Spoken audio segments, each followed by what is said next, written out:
This is a Comparadun pattern. As Brigham calls it, called a Flavinella, but it's really called a Flavinella. It's a flav, like a little green drake. They're awesome to fish. Check it out. Dude, that's a big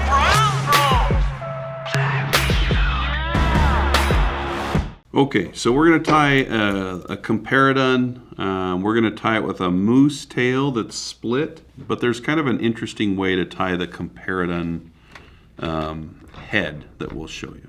All right, so I'm going to tie this with nano silk. Nano silk is a game changer with this, just because when you flare the wing, you really don't have to put a ton of pressure on. It doesn't build up any bulk. And I think for Comparaduns, it's really good. I'm using 50 denier, and I think this one's copper or orange or something. The color does not matter at all because it's not going to show up at all in the fly. All right, so for the tail, I'm going to use moose, and I have kind of a light patch of moose. And I've farmed out, several fibers here, and you can see that moose is all different lengths. So instead of just getting rid of the long ones, I'll pull the long fibers out and then restack it a few times. Okay, so we're getting closer. And then once I get it there, I can stick it into a little hair stacker.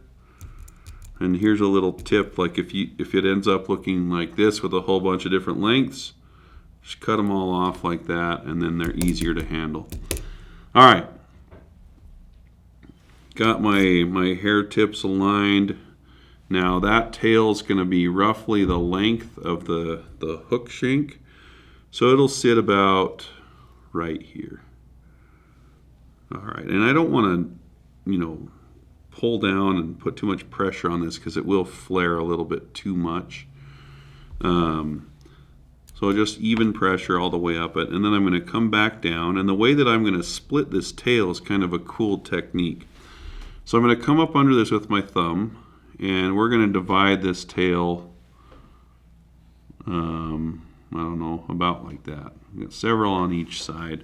The fish will never know there are too many tails than the real bugs. Then I'm going to take a piece of thread. I'm using orange. It'll add a tiny little dot of color on the back of this fly, but mostly it's easier to see on the video. And let me do that again for you. So I'm threading the thread right here behind the bend of the hook, folding it up through, and that's going to create the split in your tail. So you can adjust how much that splits with how much you pull on it. So I'll just stick that about right there, and then we'll just wrap that forward. Easier said than done, but there we go. All right, so in order to kind of keep this as slender as possible, we've already got a bunch of junk tied in. The body is going to be this flex floss from Fulling Mill, and just choose whatever color you like. I'm going to use, I think, just an olive color. We'll have the exact color listed in the tutorial in the description. But I'm just going to tie that in up here where I tied the tails in, and pull it tight as I wrap back. All right, and don't wrap too far back or else it will make your tails kind of squeeze together. And then just take it back forward. You don't really need to build a taper into this because you can do it by flexing the span flex, or the flex floss. All right, so now I'm going to pull it pretty tight at first, and I'm going to start wrapping this up the body. And as I wrap it forward, I'm going to wrap it on top of itself more and let some pressure off. And as you can see, we're building up a pretty cool taper that's not super aggressive. It's just a little gradual taper that goes up the fly.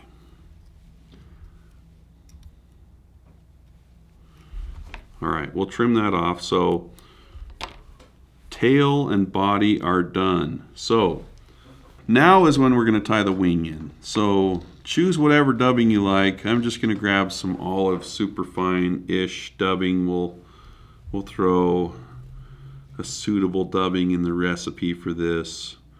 But we're just going to make a very small dubbing noodle, and we're going to put that right at the end of this body.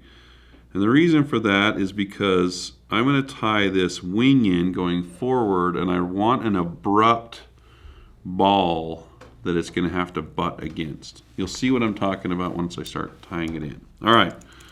Find some good Comparadun hair. It's critical to find hair that has small black tips. You can see them against my finger. Very, very small black tips. That means that most of the hair is buoyant. The black tip part is not buoyant, so that's why I say that. Got to make sure that you have very small black tips on your Comparadun hair. All right, so I'm gonna cut off a section. Cut off about that much, and that's a little too much, I'd say. So I'm going to tie in that much. Comb out all of your under fluff. Preen it out with your fingers if you have to. And then straight into the hair stacker. And you want a pretty thin one, but not too thin, because if it's too thin, the hair can't spread around and it won't align. All right, so I want my hair to be facing off the front of the fly, so I will pull. Static electricity just freaking murked me, dude. Gosh dang it. Frig off, electricity.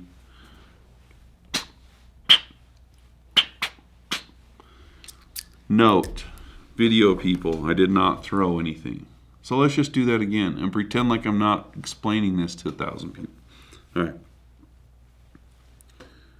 Brigham's not impressed at all. The shop's closed. We're burning the midnight hours. Leave it in, Brig. These people are struggling through this fly with us. Okay? Okay. They just want to go in and eat dinner, and guess what? We're making them wait. We're going to appreciate this fly. Yeah. All right, Because so they're going to wait for you to tie this Comparadun wing. they are. Yeah. Watch. So I'm going to pull it out like that this time. Bada bing, bada boom. Wing in hand. All right, it's a freaking miracle. All right, so here we have our wing. Our wing is going to be maybe roughly the length of the body, so I'm going to set it right here. So I'm going to pinch that pretty tight. I'm going to come up between my fingers and do a pinch wrap and just pull that down on the other side and just give it a couple pulls. You don't have to pull super hard because you will break it right off the hook if you do. You notice I haven't let go of the back hair, okay? I should call it something else. Caddis don't have back, or these flies don't have back hair, okay? I note that I have not let go of the hair going over the body of the fly.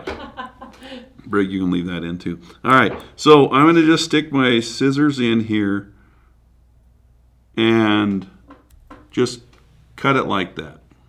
Okay. Trim the back hair. Trim the, no, Brig, oh gosh. Okay, so there we have a big glob of hair on the back of the fly. Guess what? No big deal, because that just adds buoyancy. So we're just going to take all that wing, and it will want to rotate on you. And you're just going to pull that wing back, and we're going to try to lock a little bit of thread here. The problem is we have nano silk, and it's not ever going to build up, okay? So the last part of the fly, we just need to put some dubbing in front of that wing to prop it up and create a head. And then you'll see what happens when we position that wing.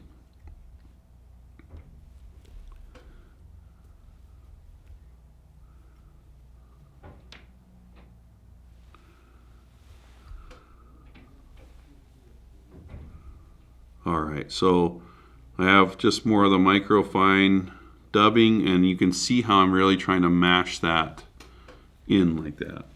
If you don't do this, at the end of the day, when you start fishing these Comparaduns, your wing's just going to lay forward over the eye.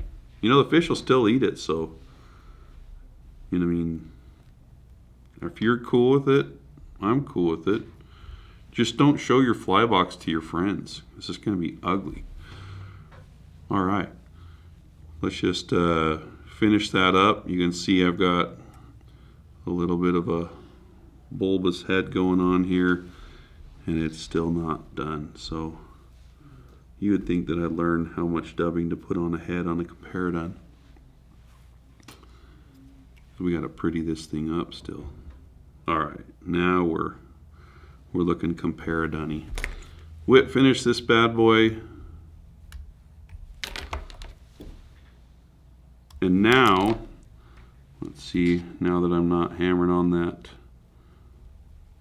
tail with my freaking thumb. All right, that's how the tail looks, and then the wing will sit just like that. All right, so I'll show that to you straight on. You can see it. You can see the bottom of the fly just has these little tiny nubs of deer hair hanging out there. And then, let's see, we'll get it nice and even, but that's how it looks when it's done. So anyway, there you have it. This can be tied in any of the mayfly flavors, but flavs should be on your list if you've never fished them.